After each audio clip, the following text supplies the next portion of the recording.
સુરતના ચોક બજાર સ્થિત રાજા ઓવારા નજીક આવેલી હુસૈની મસ્જિદને લઈને વિવાદ સામે આવ્યો છે। મસ્જિદના ટ્રસ્ટી અંકિત શાહના દાવા મુજબ ક્રિમિનલ કોર્ટમાં તેમનો દાવો સ્થગિત થયા બાદ હવે તેમણે હાઈકોર્ટમાં સિવિલ દાવો કર્યો છે અને કાનૂની પ્રક્રિયા ચાલુ છે।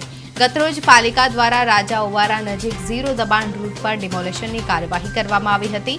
જો કે મસ્જિદના ટ્રસ્ટી અતિક શાહે મસ્જિદનું ડિમોલેશન થયું હોવાની વાતને ખોટી અફવા ગણાવી છે।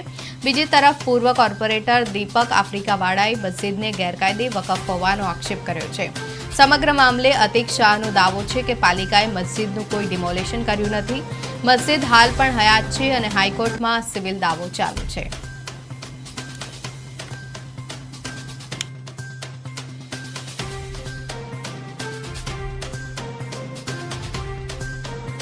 હવે હાલમાં ગઈકાલે સુરત મહાનગરપાલિકા તરફથી ચોક બજાર રાજા ઓવારાની અંદર મેટ્રોનું જે કઈ બાંધકામનું ડિમોલેશન લારી ગલ્લાનું દબાણ હતું એ દૂર કરવામાં આવ્યું હતું।